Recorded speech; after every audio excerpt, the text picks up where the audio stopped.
Hello everyone.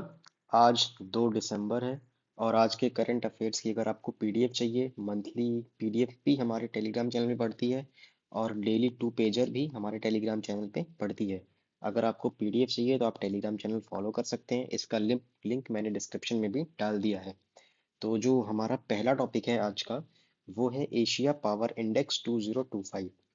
अब Asia में Australia का एक इंस्टीट्यूट है, लोई इंस्टीट्यूट जिसका नाम है, उसने एक पावर इंडेक्स निकाला है। इसका नाम है एशिया पावर इंडेक्स। ये बताएगा कि एशिया में कौन सी कंट्रीज ज़्यादा पावरफुल हैं और क्यों ज़्यादा पावरफुल हैं। इसके लिए इसने कुछ पैरामीटर्स भी डेवलप किए हैं, जैसे रिसोर्सेज में अगर हम बात करें तो इकोनॉमिक कैपेबिलिटी कैसी है उस कंट्री की, मिलिट्री कैपेबिलिटी कैसी है, रेजिलियंस कैसा है शॉक्स को झेलने का, शॉक्स को एब्जॉर्ब करने का। जैसे इंडिया के ऊपर अमेरिका ने 50% टैरिफ लगाया, फिर भी हमारी जीडीपी अच्छी तरीके से ग्रो हुई। तो इसका ये मतलब है कि हमारी कंट्री ने अच्छा रेजिलियंस दिखाया है।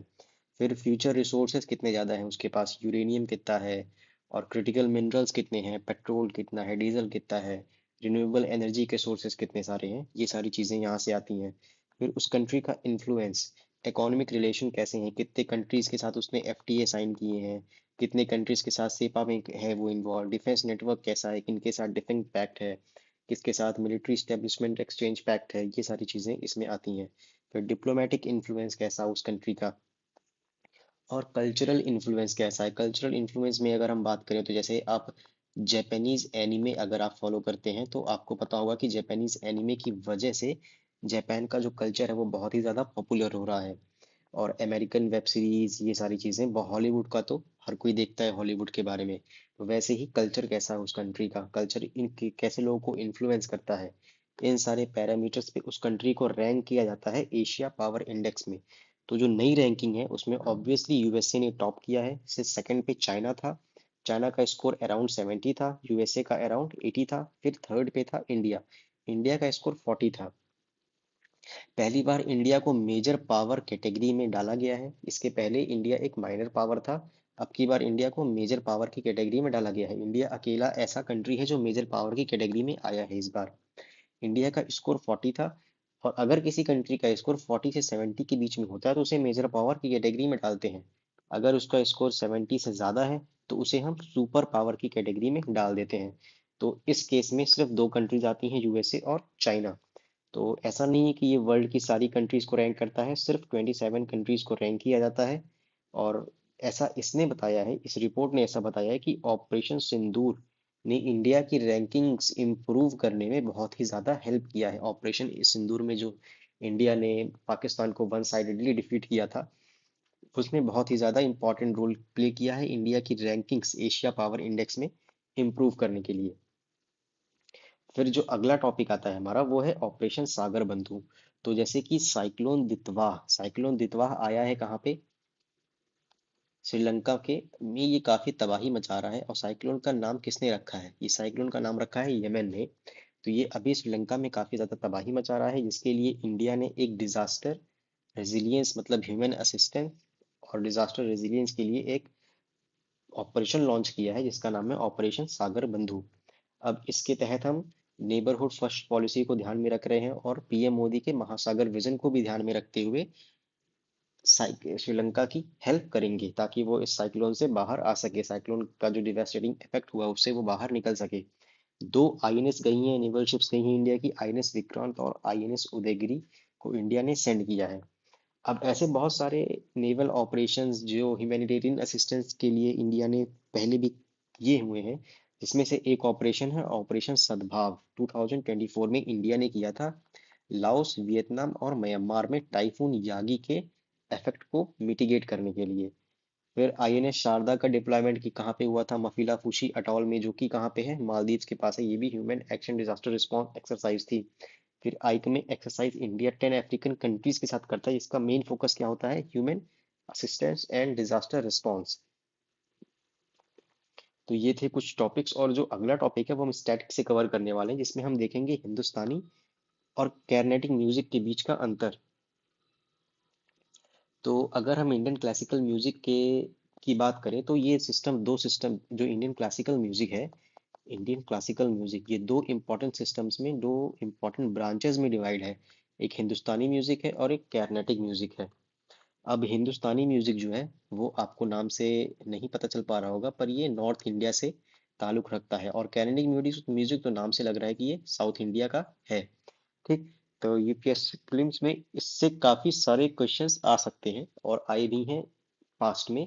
जैसे इंस्ट्रूमेंट से आ सकते हैं, इनके फीचर से आ सकते हैं, कंपोजर्स पे क्वेश्चन आ सकते हैं, कौन सा सिंगर कौन से ट्रेडिशन को बिलोंग करता है, ये सारी चीजें आ सकती हैं। तो मैं आपको एक्सप्लेन कर देता हूँ, फिर आप नोट्स देख लेंगे, देख लीजिएगा आप अपने से नोट्स। तो जो इंडियन क्लासिकल म्यूजिक ओरिजिनली एक ट्रेडिशन था भारतीय संगीत का। ओरिजिनली ये डिवीजन नहीं था कि हिंदुस्तानी और कैनेडिक म्यूजिक में कोई भी डिवीजन नहीं था। ठीक है, पहले सिर्फ एक ट्रेडिशन था भारतीय संगीत का। लेकिन जब मेडिवल पीरियड आया तो इंडिया दो कल्चरल जोन्स में डिवाइड हो गया। जो नॉर्थ इंडिया था यहाँ पर पर्शियन और सेंट्रल एशियन लोग आने आगे बहुत ज्यादा आए, और दिल्ली सल्तनत और मुगल रूल आया। इनके साथ सूफी म्यूजिक, पर्शियन ट्यून्स और इंस्ट्रूमेंट्स आए। इस क्रॉस कल्चरल मिक्स से डेवलप हुआ हमारा हिंदुस्तानी म्यूजिक। और साउथ इंडिया, तो साउथ इंडिया मोस्टली पॉलिटिकली और कल्चरल इन्वेजन से सेफ था। बहुत ज्यादा कल्चरल इन्वेजन हुआ नहीं साउथ इंडिया में। तो यहाँ जो भक्ति मूवमेंट था, टेम्पल कल्चर और संस्कृत टेक्स्ट का स्ट्रॉन्ग इफेक्ट था कैनेटिक म्यूजिक में। इससे यहाँ classical music tradition earlier form में ही इवॉल्व हो रहा था, मतलब कुछ एक्सटर्नल इन्फ्लुएंस की वजह से चेंज नहीं आया जैसा कि नॉर्थ इंडिया में आया था। तो अगर हम शॉर्ट में देखें तो हिंदुस्तानी म्यूजिक में क्या हो गया, ब्लेंडेड ट्रेडिशन था, और कैनेडिक म्यूजिक में क्या हो गया, प्रिजर्व ट्रेडिशन था। इनका ट्रेडिशन प्रिजर्व था, और हिंदुस्तानी म्यूजिक नॉर्थ इंडियंस का ट्रेडिशन ब्लेंड हो गया। फिर जो अगली चीज आती है वो हिंदुस्तानी म्यूजिक में एक्सप्रेशन और इम्प्रोवाइजेशन पे जोर दिया जाता है काफी ज्यादा। आर्टिस्ट जो होता है वो राग को अपने हिसाब से एक्सप्लोर करता है। अलाप, तान, सरगम, ये सारी चीजें वो अपने हिसाब से इम्प्रोवाइज कर सकता है। तो ये एक ओपन एंडेड ट्रेडिशन है जो हमारा नॉर्थ इंडिया का हिंदुस्तानी म्यूजिक का ट्रेडिशन है। फिर जो कैर्नेटिक म्यूजिक में साउथ इंडिया में जो है, यहाँ पे स्ट्रक्चर जो होता है वो फिक्स होता है। तो कृति की बात करें अगर, तो कृति क्या है, कृति है सॉन्ग कॉम्पोजिशन। तो सॉन्ग कॉम्पोजिशन सबसे इंपॉर्टेंट होती है कहाँ पे, कैर्नेटिक म्यूजिक में। इसमें लिरिक्स भगवान के डेवोशन पे बेस्ड होते हैं, जिससे ये दिखता है कि यहाँ पे भक्ति मूवमेंट का असर बहुत ही ज्यादा है। तो फिर से अगर हम इसको शॉर्ट करें तो हिंदुस्तानी म्यूजिक में क्या है, आर्टिस्ट डिसाइड करता है कि एक्सप्लोर कैसे करना है राग को, ठीक है। लेकिन साउथ में क्या होता है, करंटिक म्यूजिक में क्या होता है, कंपोजिशन गाइड करता है आर्टिस्ट की परफॉर्मेंस को। फिर अगर हम कुछ कंपोजर्स की बात करें, कुछ फेमस सिंगर्स की बात करें या राइटर्स की बात करें, तो हिंदुस्तानी म्यूजिक में हम किसे देखेंगे, हिंदुस्तानी म्यूजिक में हम देखेंगे सबसे पहले तानसेन को, आमिर खुसरो को, ठीक है, भीमसेन जोशी, बड़े गुलाम अली खान, ये सब टाइप के लोग यहाँ हिंदुस्तानी म्यूजिक से ताल्लुक रखते हैं। फिर कार्नेटिक म्यूजिक की बात करें तो कार्नेटिक म्यूजिक में ट्रिनिटी ऑफ कार्नेटिक म्यूजिक किससे कहते हैं, त्यागराज को, मुथुस्वामी दीक्षितार को और श्यामा शास्त्री को। ये लोग तीनों लोग मिलकर के ट्रिनिटी ऑफ कार्नेटिक म्यूजिक बनते हैं। ठीक। फिर अब जो आगे आता है वो हिंदुस्तानी म्यूजिक में इंस्ट्रूमेंट्स कौन से यूज होते हैं। तो हिंदुस्तानी म्यूजिक में क्या यूज होता है, सितार यूज होगा, तबला होगा, सरोद होगा, शहनाई, सारंगी, ये सब चीजें यूज होती हैं। और कर्नाटिक म्यूजिक में क्या यूज होगा, वीणा, मृदंगम, कंजीरा, घटकम, ये सब चाइज की चीजें यूज होंगी। फिर अगर हम स्ट्रक्चर और परफॉर्मेंस की बात करें तो जो हिंदुस्तानी म्यूजिक है, यहाँ पे राग का टाइम थ्योरी होता है। स्लो मेडिटेटिव आलाप से शुरू किया जाता है हिंदुस्तानी म्यूजिक को ज्यादातर। इम्प्रोवाइजेशन को ज्यादा इंपॉर्टेंस दी जाती है, इम्प्रोवाइज कर सकता है आर्टिस्ट अपनी लाइकिंग्स के हिसाब से, अपनी स्टाइल के हिसाब से, ठीक है। फिर जो कार्नेटिक म्यूजिक होता है वो फास्ट पेस्ड और रिदमिक होता है, मतलब तेज गाया जाता है। ताल सिस्टम थोड़ा ज्यादा कॉम्प्लेक्स होता है यहाँ पे। और वर्णम और कृति सबसे ज्यादा इंपॉर्टेंट होती है। जैसे कृति मैंने आपको बता दिया अभी कि क्या है, कृति सॉन्ग कंपोजिशन है। और परफॉर्मेंस थोड़ा सा एनर्जेटिक होता है, मतलब स्लो, काफी सेरीन टाइप का नहीं होता। जैसे हिंदुस्तानी म्यूजिक में अगर आप काफी सूफी टाइप की म्यूजिक सुनते हैं तो वो थोड़े से सेरीन म्यूजिक होते हैं, काफी स्लो होते हैं, ठीक है। लेकिन कार्नेटिक म्यूजिक थोड़े से एनर्जेटिक होते हैं। और हिंदुस्तानी म्यूजिक जो होता है वो राग नेचर बेस्ड होता है, ठीक है। मॉर्निंग राग, इवनिंग राग, मतलब इस टाइप के अलग अलग राग होते हैं। लेकिन कार्नेटिक म्यूजिक जो होता है वो डेवोशनल होता है, भक्ति और स्पिरिचुअल टच के साथ होता है। हिंदुस्तानी म्यूजिक में आप 6 राग देख सकते हैं, और कार्नेटिक म्यूजिक में आप सिर्फ 2 ही राग देखेंगे। हिंदुस्तानी म्यूजिक में घराना सिस्टम भी मिलेगा, लेकिन कार्निक म्यूजिक में घराना सिस्टम बिल्कुल ही एब्सेंट है। अब हिंदुस्तानी म्यूजिक फोकस करता है राग पे और कार्निक म्यूजिक ताल पे। तो ये थी कुछ चीजें इनके बारे में। अब अगर आपको इसे डिटेल में देखना तो आप ये नोट्स देख सकते हैं, तो एक बार आप खुद से भी रिवाइज कर लीजिएगा इसको। फिर जो अगली चीज आती है वो नेशनल स्पोर्ट्स अवार्ड से रिलेटेड है। ठीक, अब हम इसे देखते हैं कि नेशनल स्पोर्ट्स अवार्ड जो इससे यूपीएससी पहले ही पीवाईक्यू एक बार पूछ चुका है, तो ये है क्या, ये देता कौन है, मिनिस्ट्री ऑफ यूथ अफेयर्स देती है ये सारे अवार्ड्स को। ये 6 अवार्ड है।